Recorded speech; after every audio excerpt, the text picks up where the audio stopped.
요즘 재미있게 보는 성장 드라마가 있습니다. 젊은 주인공들 뿐만 아니라 엄마의 성장도 보여주고 있는데요. 이 드라마의 캐릭터들은 하고 싶은 말을 잘 못하는, 표현이 충분하지 않아서 이제 보는 내내 깝깝한 느낌도 있습니다. 소통의 어려운 배경에 그 트라우마 사건이 있더라고요. 그 트라우마가 할머니, 엄마, 쌍둥이 딸로 어떻게 세대 간 얽힘으로 드러나는지 이 드라마를 통해 알아보겠습니다. 이 9화에서 이제 엄마는 미지가 미래 회사로 출근하는 것을 뒤늦게 이제 알게 됩니다. 그래서 이제 나를 엄마로 생각하긴 하냐 이러면서 화를 막 내는데요. 이때 미지가 그럼 엄마는 나를 딸로 생각해? 이러면서 대듭니다. 자기도 미래한테 하는 것처럼 대해달라고 하는데요. 이제 쌍둥이 언니와 차별당하는 것에 대한 서러움을 아주 리얼하게 표현합니다. 이제 엄마 대사가 굉장히 현실적입니다. 야, 나는 엄마 눈길 받고 자랐냐? 배운 게 이게 단데 나더러 어쩌라는 거냐? 그 좋은 엄마 어떻게 하는 건지 알려줘라. 이러면서 굉장히 언성을 높입니다. 근데 이제 미지가 이제 서울에서 집으로 내려온 이유가 있는데, 이제 그 얘기를 듣고 이제 엄마가 현타가 옵니다.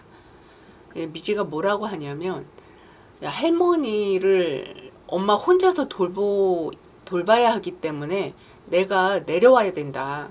엄마도 혼자고 할머니도 혼자 아니냐. 그러니까 내가 엄마와 할머니를 돌봐야 되기 때문에 이제 내가 내려온다. 이렇게 얘기를 한 거예요.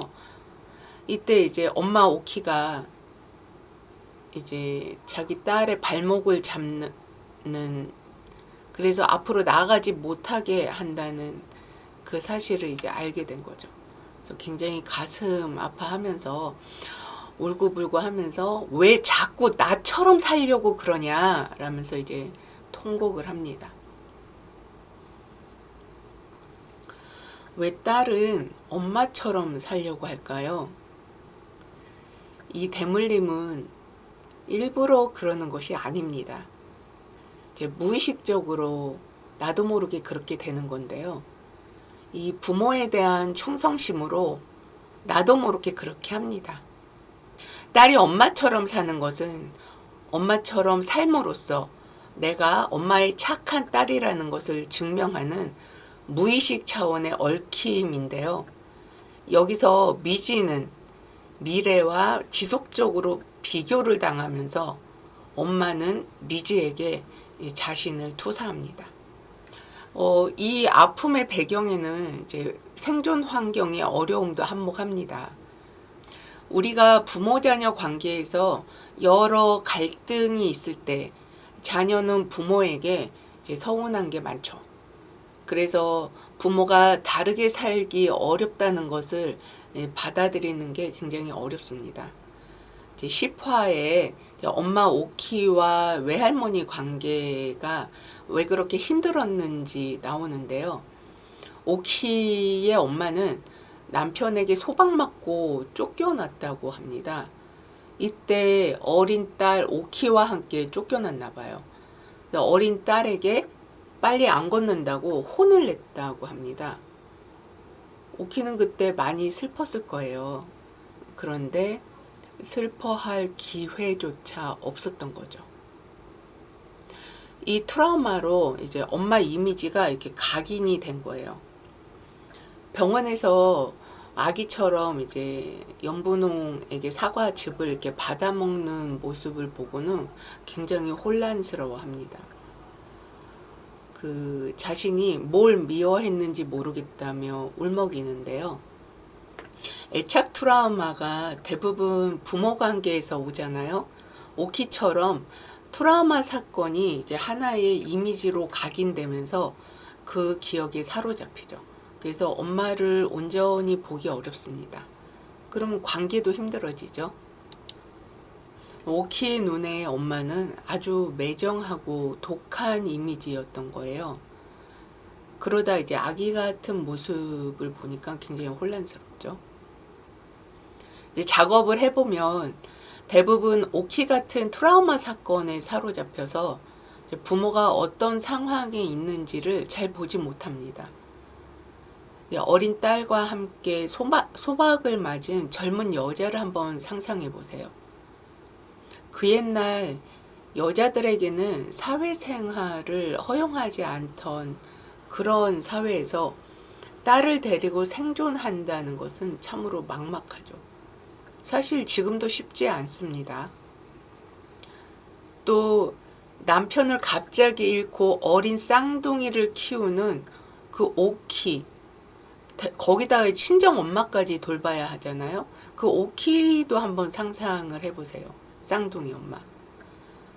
쌍둥이를 구별하지 못할 정도로 허둥지둥 살아야 했던 그 쌍둥이 엄마 오키. 사실은 엄마로서 최선을 다한 겁니다. 어쨌든 살아가면서 상황은 계속 바뀌죠. 예, 쌍둥이도 이제 다 커서 30살이 되었고요. 성인기에 접어들었고, 오키는 이제 노년기로 들어갑니다. 사실 좋은 엄마는 저절로 되는 것은 아니죠. 그보다 우선 내적 성장이 먼저 일어나야 됩니다. 나이가 몇 살이든 자기 성장은 자기 스스로 노력을 해야 가능한데요. 제 10화에 보면 오키는 친구 연분홍의 이야기를 들으면서 엄마를 있는 그대로 받아들이는 그런 이제 마음을 갖습니다. 이제 서서히 엄마에게 다가가는 이제 도전을 할 건데요. 이제 오키는 그동안 자신이 얼마나 아팠는지 자기 자신과 접촉할 여유가 없었잖아요. 내적으로 성장할 기회를 상실한 채 하루를 이틀의 무게로 살아갔던 거죠. 자기 직면도 서툴고 딸과 엄마로서 관계하는 것도 굉장히 어려웠습니다. 이제 엄마에게 다가가는 것으로 딸 관계도 이제 회복될 가능성이 높은데요. 헬링거 선생님은 애착 트라우마를 가진 사람은 중단된 사랑의 움직임에 있다고 했습니다. 이 말은 엄마에게 향한 우리의 사랑이 중단된 거죠. 그래서 실제로 섹션을 해보면 사람들이 엄마를 향해 가지 못합니다. 얼어붙어 있어요. 발이 안 떨어져요. 오키처럼 엄마와 엄마의 운명을 온전히 받아들이고 다가갈 때 이 아픔은 녹아서 다음 관계인 미지와의 관계로 연결이 됩니다. 이 드라마는 이제 세대 간 얽힘을 잘 보여주는 드라마입니다. 이제 어머니께 다가가지 못하는 중단된 사랑의 움직임 상태에 있다면 도움을 받으시기 바랍니다. 특히 결혼을 하셔서 자녀가 있으신 분들은 이 부분 좀 잘 알아보시면 좋을 것 같습니다. 부모와의 연결이 단절되면 다른 인간관계에서 좋은 엄마 이미지를 찾기 때문에 인간관계에서도 어려움을 겪습니다. 이와 관련해서는 책과 세미나를 활용하시기 바랍니다. 구독, 좋아요, 알림 설정으로 더 많은 정보 받아보시기 바랍니다. 고맙습니다.